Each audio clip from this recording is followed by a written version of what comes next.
নমস্কাৰ বন্ধু বান্ধৱীসকল, পোনপ্ৰথমতে মই আপোনালোকক লটেক্স আছাম চেনেললৈ স্বাগতম জনাইছোঁ। আৰু আজিৰ এই ভিডিঅ'টোত মই আপোনালোকৰ লগত ক্ৰিমিনেল ল'ৰ লগত জড়িত কেইটামান গুৰুত্বপূৰ্ণ টাৰ্ম যি সঘনাই ব্যৱহাৰ হয়, এইকেইটা টাৰ্ম টেকনিকেল ল' ৱৰ্ড ইউজ নোহোৱাকৈ অতি সহজ সৰল ভাষাত মই আপোনালোকৰ লগত আলোচনা কৰিব গৈছোঁ। আৰু সেই টাৰ্মছকেইটা হৈছে FIR, জিৰ' FIR আৰু ক্ৰছ FIR। FIR মানে আপোনালোকে সকলোৱে জানে, ফাৰ্ষ্ট ইনফৰমেশ্যন ৰিপৰ্ট। FIRৰ বিষয়ে জানিবলৈ হ'লে প্ৰথমতে আপুনি অফেন্স কাক কয় সেই বিষয়ে জানিব লাগিব। অফেন্সৰ যোনটো কনচেপ্ট, এই কনচেপ্টটোত অফেন্সৰ ডেফিনেশ্যনটো এনেকুৱাকৈ দিয়া আছে: an act which is against the society for which punishment is provided under any law' for the time being in force. এনেকুৱা এক্ট, এনেকুৱা কাম যিটো কাৰ্য সমাজৰ এগেইনষ্টত হয় আৰু সেই কাৰ্যটো কৰিলে যে আইনমতে দণ্ডনীয় হ'ব, সেইটো ল'ৰ কিতাপত বা যিটো আপোনাৰ ছাবষ্টেণ্টিভ ল', সেই ছাবষ্টেণ্টিভ ল'ত লিখা আছে। লগতে ইয়াত আৰু এটা জানিব লগা বিষয় আছে, ল' আপোনাৰ দুই প্ৰকাৰৰ থাকে, এটা হৈছে ছাবষ্টেণ্টিভ ল' আৰু এটা হৈছে প্ৰচিডিউৰেল ল'।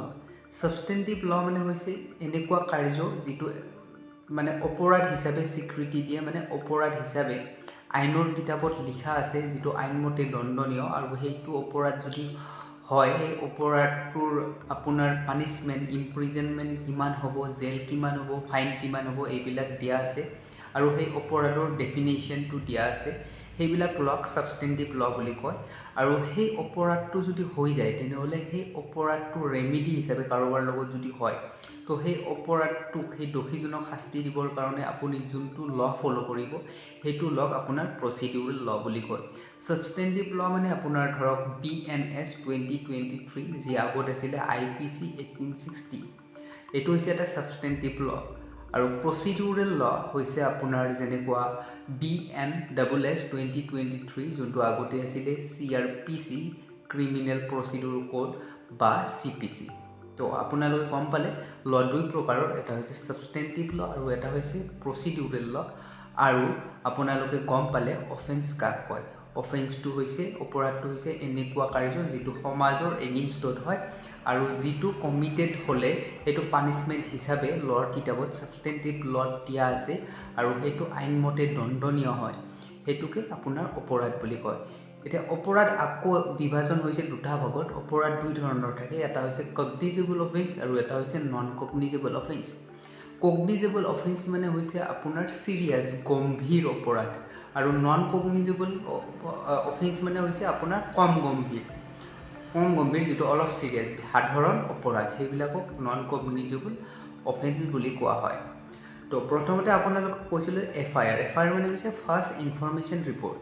এনেকুৱা এটা অপৰাধ যিটো অপৰাধ সংঘটিত হোৱাই আপোনাৰ লগত বা কাৰোবাৰ লগত, আপোনাৰ প্ৰিয়জনৰ লগত সংঘটিত হয় বা আপোনাৰ লগত সংঘটিত হয়, বা সেই অপৰাধটোৰ বিষয়ে আপুনি জ্ঞাত, আৰু যিটো কগনিজেবল ইন নেচাৰ, যিটো বহুত গম্ভীৰ ধৰণৰ অপৰাধ, যেনেকুৱা হত্যা বা ধৰ্ষণ, এনেকুৱা ধৰণৰ অপৰাধ যিটো আপুনি জ্ঞাত বা এনেকুৱা হৈছে আপোনাৰ লগত, আৰু সেইটো বিষয় আপুনি পুলিচ ষ্টেচনত যাই কিনি ৰিপৰ্ট কৰিব গৈছে।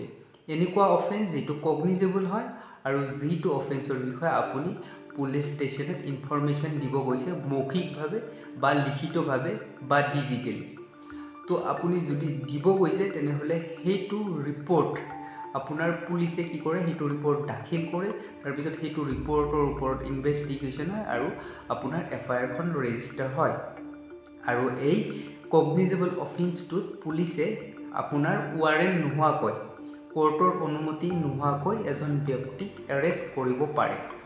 আৰু এটা অপৰাধ আছে আপোনাৰ নন কগনিজেবল অফেন্স। এনেকুৱা অপৰাধ যদি সংঘটিত হয়, তেতিয়াহ'লে কোনো ব্যক্তি যদি এই অপৰাধৰ বিষয়ে পুলিচ থানাত কমপ্লেইন কৰিব যায়, পুলিচে সেইটো NCR বুকত ৰেজিষ্টাৰ কৰে, যিটো নন কগনিজেবল অফেন্স হয়, আৰু সেইটো ৰিপৰ্ট কোৰ্টত ছাবমিট কৰাৰ পিছত কোৰ্টৰ অনুমতিতহে সেইজন ব্যক্তিক সেই অপৰাধৰ হৈ মানে এৰেষ্ট কৰিব পাৰে। সেইটো হৈছে আপোনাৰ নন কগনিজেবল।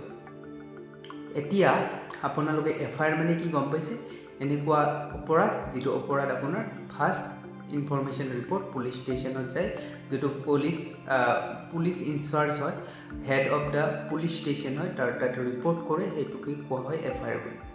এতিয়া নেক্সট কনচেপ্টটো হৈছে ক্ৰছ এফআইআৰ। ক্ৰছ এফআইআৰৰ এনেকুৱা কোনো ধৰণৰ প্ৰভিজন ল'ৰ উইকত দিয়া নাই। ক্ৰছ এফআইআৰ মানে হৈছে এনেকুৱা এটা অপৰাধ যিটো অপৰাধ দুজন ব্যক্তিৰ লগত সংঘটিত হৈছে বা দুটা পক্ষৰ মাজত সংঘটিত হৈছে, আৰু যোনটো চ'ৰ্চ হয়, যোনটো অপৰাধ হয়, সেই অপৰাধৰ এগেইনষ্টত বহুতে মানে দুটা পক্ষৰ পৰাই ভিন্ন এফআইআৰ ছেম ঘটনাটোৰ এগেইনষ্টত দাখিল কৰিব গৈ আছে, দিব গৈ আছে, সেইটোকৈ কোৱা হয় আপোনাৰ ক্ৰছ এফআইআৰ। মানে ঘটনাটো ছেম থাকিব কিন্তু এফআইআৰ দিয়া ব্যক্তি পক্ষ ভিন্ন থাকিব। ছাপ'জ দুজন মানুহে মাৰপিট কৰিছে, এজনে আনজনক মাৰিছে আৰু এজনে আনজনক মাৰিছে, বা মাটিৰ বিবাদ হৈছে, দুয়োটা পক্ষক এফআইআৰ দিব গৈছে, সেইটো হৈছে আপোনাৰ ক্ৰছ এফআইআৰ। আৰু জিৰ' এফআইআৰ হৈছে আপোনাৰ এনেকুৱা অপৰাধ যিটো অপৰাধ সাধাৰণতে এনেকুৱা হয় যে এনি ক্ৰিমিনেল ল এইটো জিৰ' এফআইআৰৰ প্ৰভিজন ইয়াত আহিছে। ধৰক আপোনাৰ য'তটো জেগাত অপৰাধটো হয় সেই অপৰাধটোৰ জুৰিডিকশ্যনত যোনটো পুলিচ ষ্টেচন আছে, সাধাৰণতে সেই পুলিচ ষ্টেচনতে সেই এফআইআৰখন, সেই পুলিচ ৰিপৰ্ট কৰা হয়। কিন্তু জিৰ' এফআইআৰ হৈছে কি, আপোনাৰ লগত সংঘটিত হৈছে অপৰাধ বেলেগ জেগাত হৈছে আৰু আপুনি পুলিচ ৰিপৰ্ট মানে এফআইআৰ ৰেজিষ্টাৰ কৰি আছে বেলেগ জেগাত। ছাপ'জ আপোনাৰ অপৰাধ হৈছে অসমত আৰু আপুনি পুলিচ ৰিপৰ্ট ফাইল কৰি আছে কলকাতাত, তো এনেকুৱা অপৰাধক আপোনাৰ জিৰ' এফআইআৰ বুলি কোৱা হয়। তো এফআইআৰ এইকেইটা হৈছে এটা ইম্পৰ্টেণ্ট টাৰ্ম, আৰু এফআইআৰ লগত জড়িত আপোনাৰ BNSS 2023 প্ৰভিজন দিয়া আছে, আৰু আপোনাৰ CRPCত আগতে দিয়া আছিলে। তো ইয়াতে মই ল'ৰ টাৰ্ম বেছি ইউজ কৰা নাই, এইটোৱে সাধাৰণ কনচেপ্ট হয় এফআইআৰৰ বিষয়ে। আশা কৰিছোঁ আপোনালোকে এই যোনকেইটা টাৰ্ম আছে এই টাৰ্মকেইটা আপোনালোকে বুজি পাইছে, আৰু যদি ভিডিঅ'টো ইনফৰ্মেটিভ লাগিছে তেনেহ'লে নিশ্চয় কমেণ্ট কৰি জনাব। ধন্যবাদ। জয় আই অসম।